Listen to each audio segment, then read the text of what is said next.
Como saludando a esta foro, este panel que está organizado por el Instituto y la Escuela de Ingeniería Comercial Universitaria. Las economías latinoamericanas. No se oye.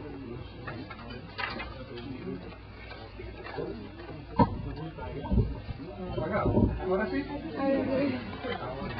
Las economías latinoamericanas han sido particularmente afectadas por las sucesivas crisis económicas que se han dado en el mundo en las 3 últimas décadas. En este lapso, América del Sur ha vivido una sucesión de crisis. La de los años 80 fue la década perdida y de la deuda externa. Posteriormente se vivió el llamado efecto tequila y en años más recientes las recesiones de 1999 y 2001-2002. Actual. Esta sucesión de colapsos conducen a la conclusión, en mi opinión, que se está en presencia de factores estructurales, los cuales no se pueden desligar de las políticas económicas predominantes en la región y de la existencia de poderes externos que terminan imponiendo, en muchas oportunidades, la dirección de los acontecimientos, reduciéndose la capacidad decisoria de los estados. La región es absolutamente vulnerable a shocks externos, los cuales se han incrementado con las formas adquiridas por la integración financiera. Estos shocks son causados por el fuerte predominio del capital especulativo en el movimiento de recursos. El elemento común de la crisis de la región, como señaló Joseph Stiglitz, es la inestabilidad de los mercados de capitales. El colapso de la economía uruguaya la semana pasada lo volvió a demostrar al ser castigado por la disminución gigantesca en las reservas internacionales y en los depósitos bancarios. Los mercados financieros, tal como manifestó George Soros, en vez de actuar como un péndulo, contribuyendo a los equilibrios económicos, se comportan como una bola de demolición. Se produce una relación muy clara entre las corrientes de inversión extranjera y las crisis de la década de los 90. Las inversiones externas en países de desarrollo crecen hasta 1993 y se revierten en 1994, año del efecto tequila.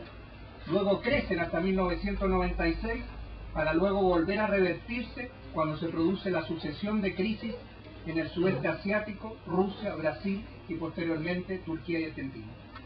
Esta tendencia se modifica del 2000 al 2001, cuando ya los factores internos de la crisis en América Latina se transformaron en dominantes y la inversión externa neta pasa en varios países de la región a ser negativa.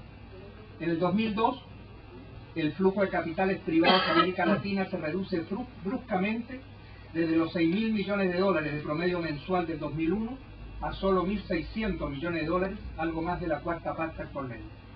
Al mismo tiempo creció la huida de capitales de corto plazo y aumentan las primas de riesgo. A su vez, los colapsos bancarios profundizan las crisis. Argentina lo ratifica. El corralito establecido para impedir la quiebra masiva de bancos congeló los depósitos, condujo a profundo desequilibrio y acentuó la recesión. El cierre de bancos en Uruguay trató de impedir un colapso generalizado. Se terminó recurriendo a un nuevo corralito que reducirá el peso de la banca pública, mientras paralelamente se liquidan algunas instituciones privadas. En los 30, la crisis norteamericana, iniciada con el derrumbe bursátil de 1999, se transformó en Gran Depresión por el derrumbe del sistema bancario de Estados Unidos que tuvo lugar entre 1930 y 1933. Al reabrirse el sistema bancario, las reservas internacionales uruguayas habían disminuido en el año casi en un 80%, sin considerar los 460 millones de dólares recibidos en junio del Fondo Monetario. En julio, las reservas disminuyeron en un muy rápido 55,5%, es decir, se estaban esfumando. Por su parte, en el primer semestre, los depósitos bancarios cayeron en el 38,4%.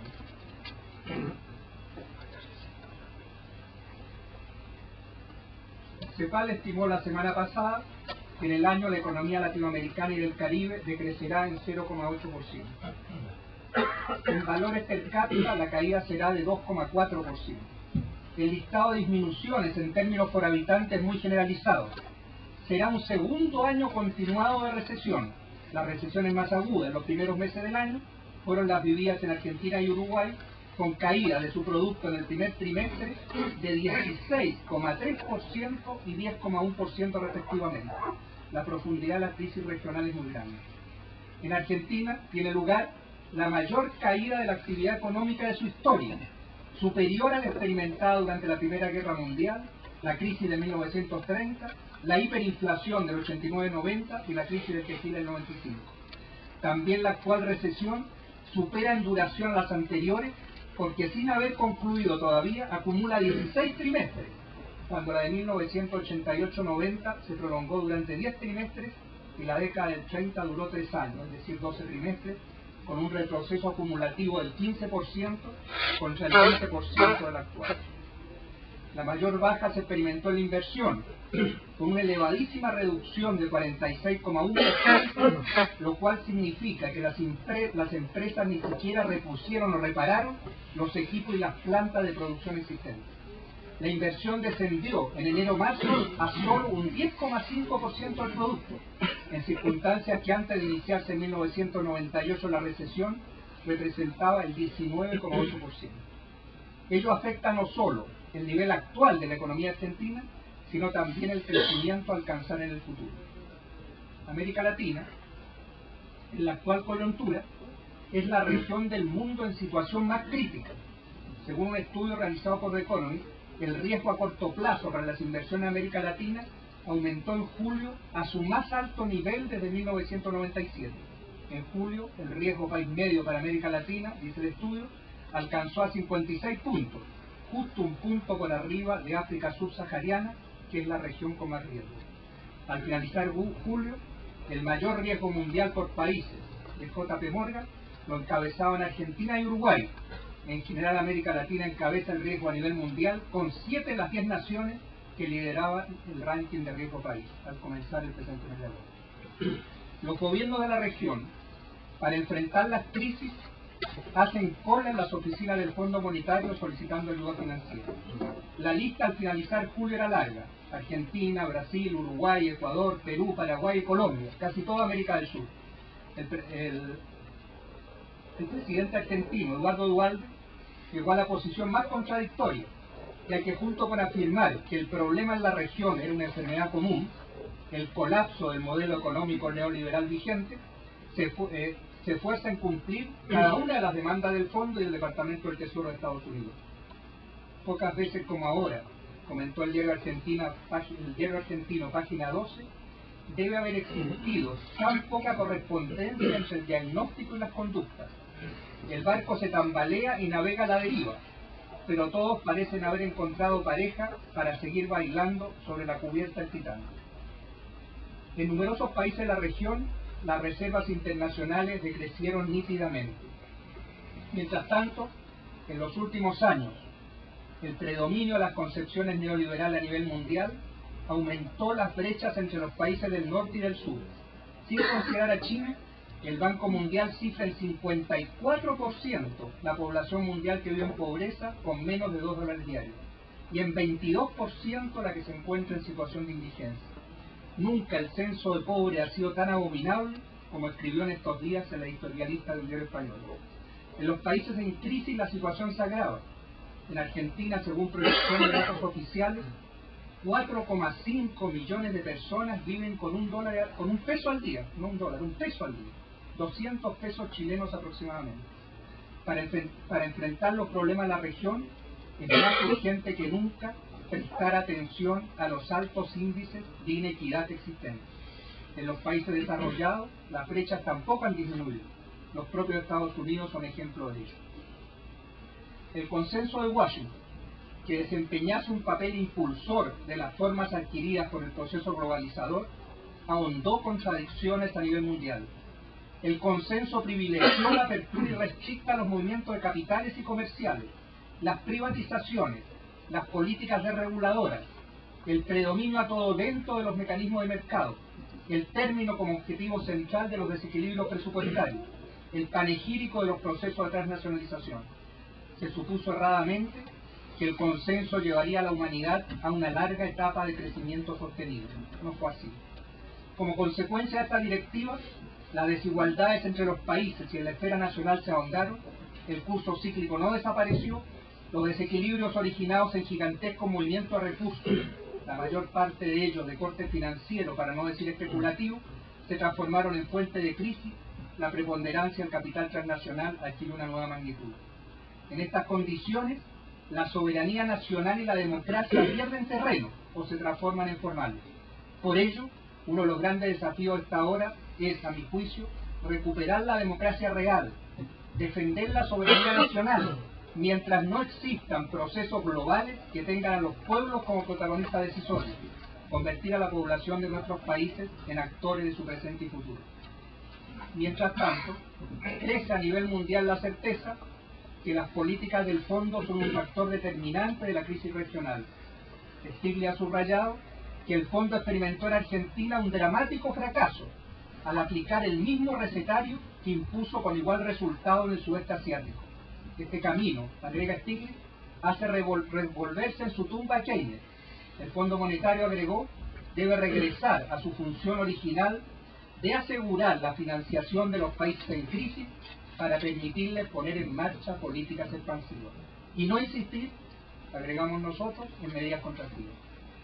Stiglitz, al responsabilizar con razón a las políticas impuestas por el fondo de las recesiones, de la magnitud de las recesiones sufridas por los países asiáticos después de la crisis del 97, las contrapuso a las políticas activas de Corea y Malasia, países cuyas economías se recuperaron más rápidamente en la crisis de esa región.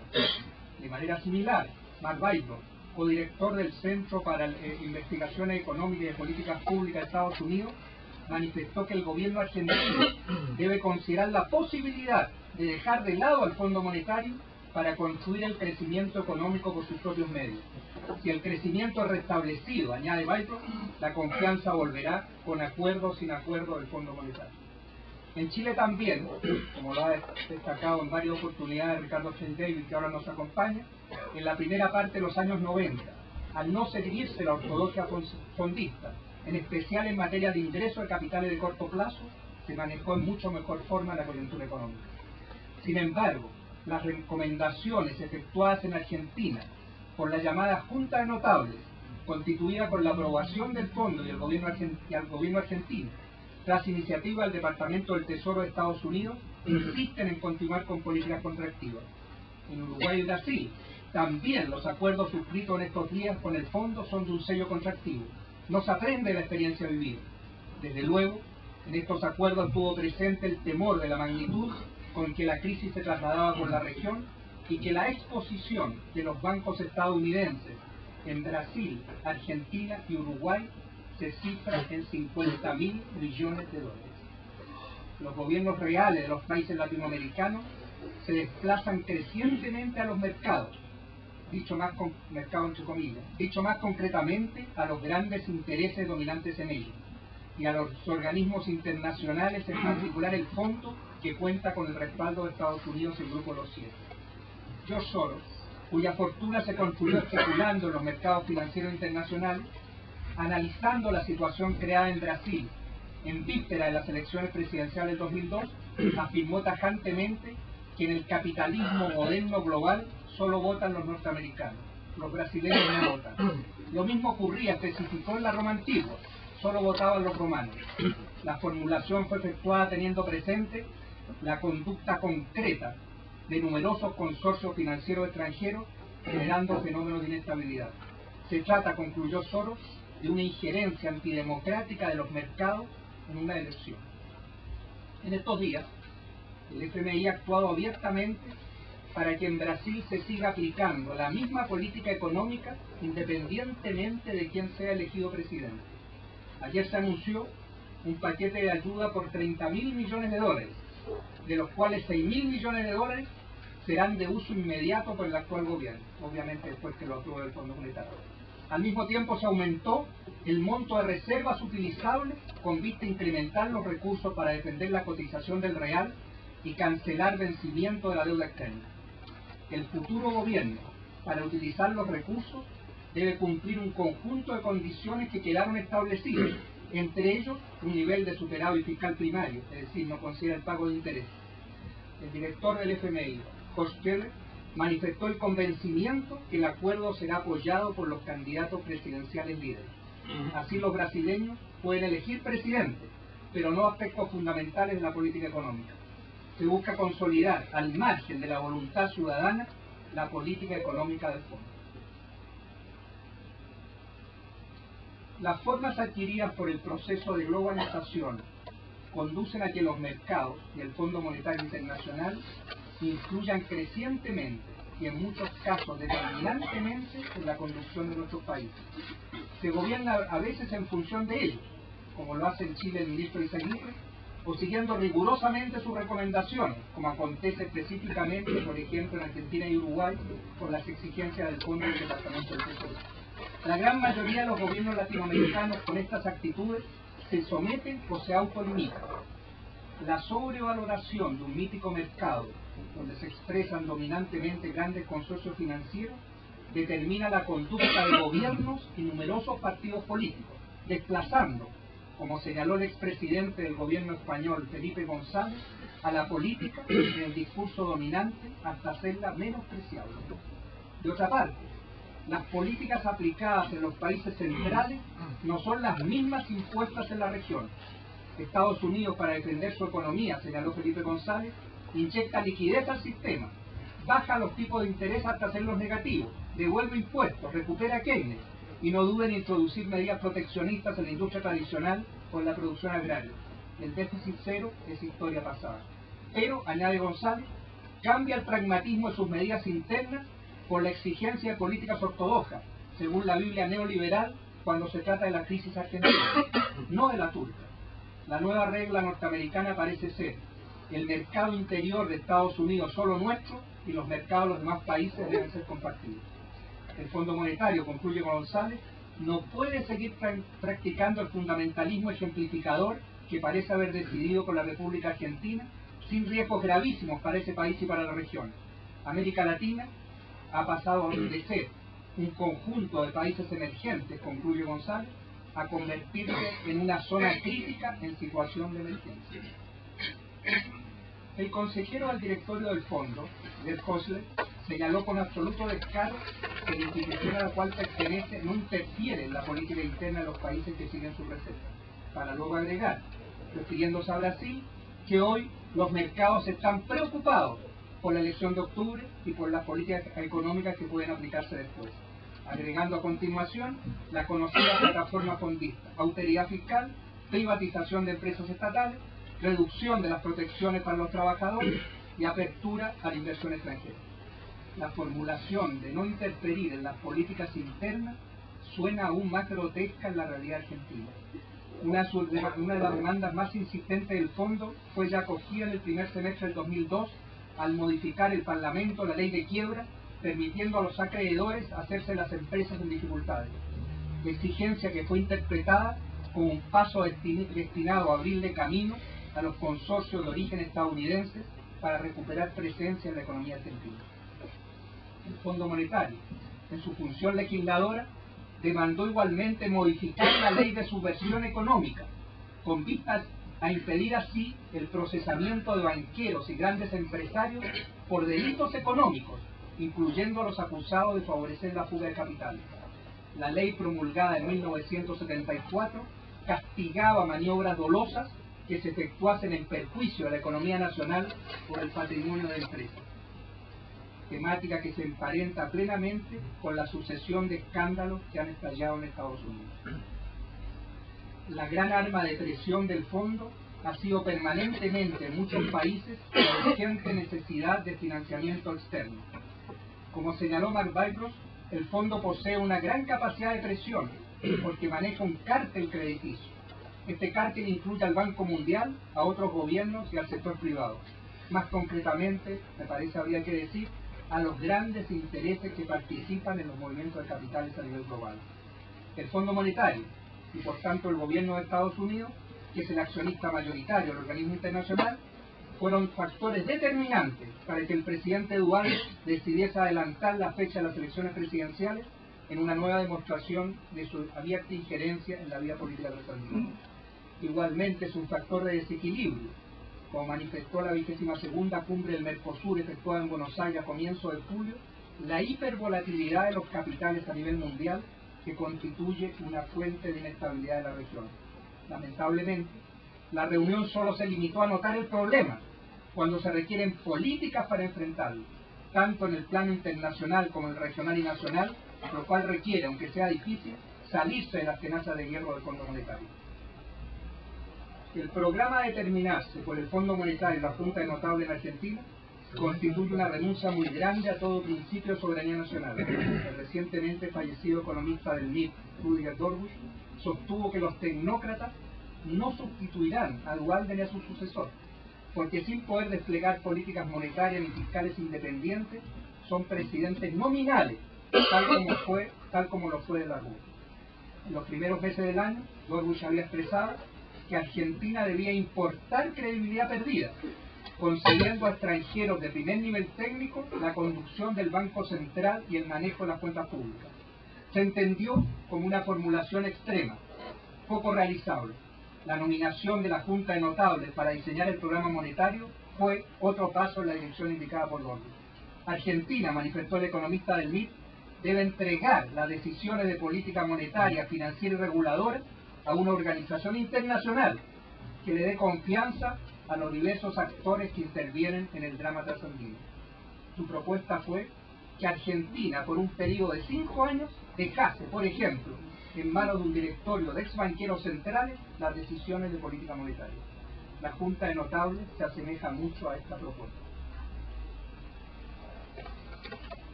En el año, la situación regional de América Latina se agravó particularmente al sumarse Brasil a los focos de contagio. El contagio adquirió en la región expresiones similares al registrado en 1997 en el sudeste asiático y en 1998 en Rusia. Estos procesos muestran el peligro de las inestabilidades asociadas al sistema financiero global, especialmente por la forma en que con el apoyo del fondo es conducida la liberación de los mercados. Uruguay constituye un ejemplo muy claro de ello. El secretario de Estado norteamericano, Colin Powell, por su parte expresó la preocupación que el contagio argentino pase de la esfera económica y financiera a la política. Hay quienes temen, manifestó textualmente, que si la situación argentina sigue deteriorándose, podría haber contagio de tipo político, es decir, el malestar con respecto a las reformas económicas y el desencanto con respecto a la democracia podrían aumentar. Ya por razones estratégicas, el manejo de la crisis en Turquía y Uruguay por Estados Unidos y el Fondo ha sido radicalmente diferente a la dura política seguida en Argentina. Las convulsiones sociales en estos días en Uruguay aumentaron esta preocupación.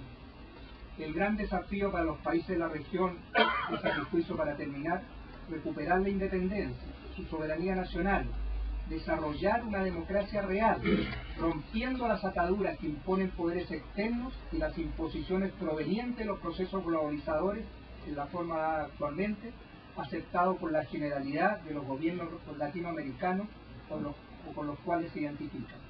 El gran tema es cómo reducir el predominio hegemónico de las grandes corporaciones, su estrecha vinculación con el poder político, democratizar la vida económica, recuperar, como decíamos, soberanía.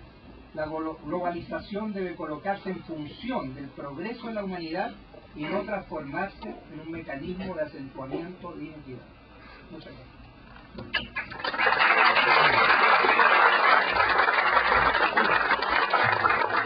Muchas gracias.